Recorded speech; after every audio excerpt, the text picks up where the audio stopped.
The parents only had one rule for the babysitter, and they made sure she understood it clearly before they left. It wasn't said casually or jokingly, the way parents sometimes exaggerate old house quirks.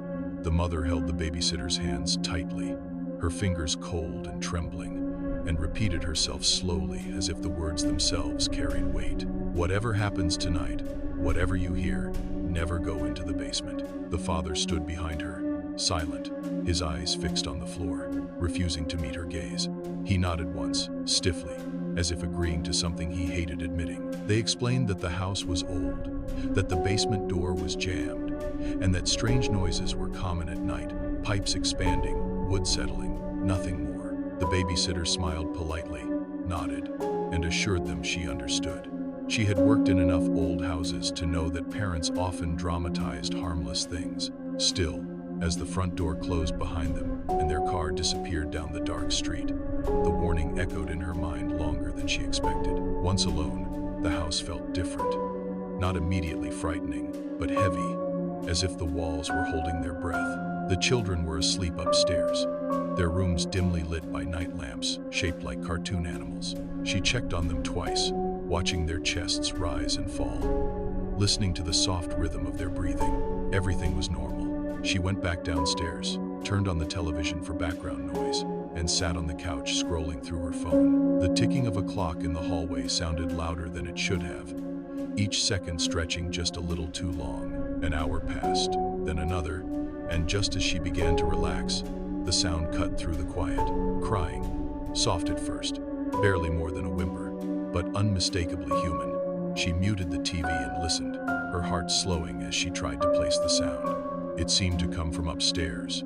She called out gently, asking if one of the kids was awake, and climbed the stairs again, checking both rooms. The children were still asleep, their faces calm and undisturbed. As she stepped back into the hallway, the crying returned, clearer now, and she froze. It wasn't coming from above her. It was coming from below, from beneath the floorboards. Her stomach tightened as she stood halfway down the stairs, listening carefully. The sound drifted upward, faint but desperate, like someone trying not to be heard. She told herself it was the house, that pipes could make strange noises, but pipes didn't sob, and they didn't sound afraid. She went back to the couch and sat rigidly, forcing herself to stay put. The rule came back to her, sharp and insistent.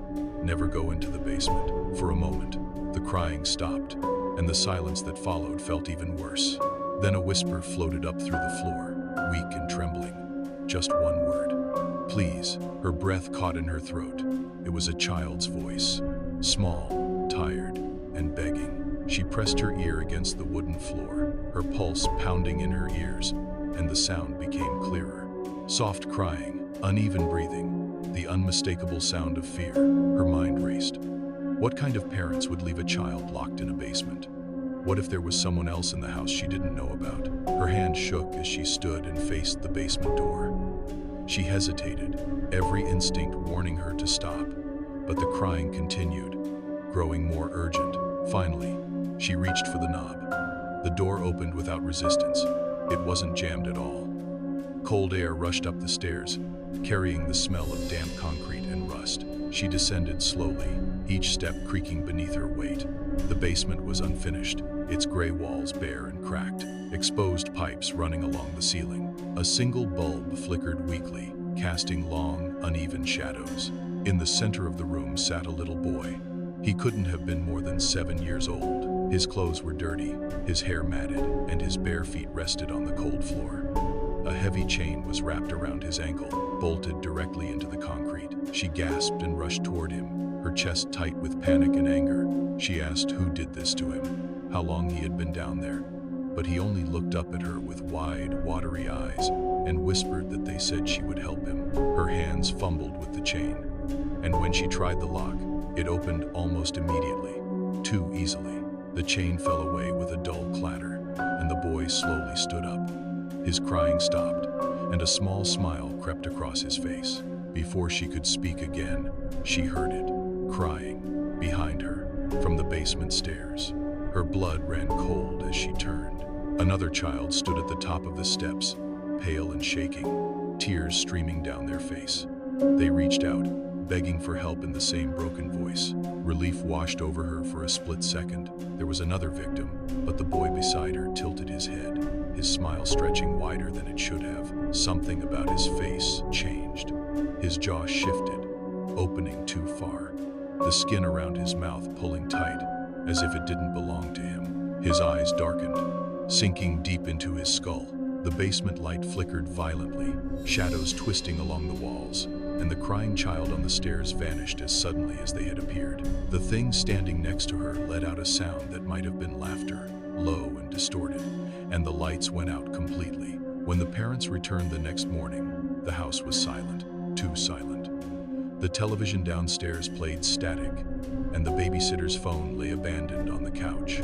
Their children were still asleep upstairs, unharmed, exactly where they had left them. The basement door, however, was open. Police were called, and they searched the house thoroughly, but there were no signs of a struggle.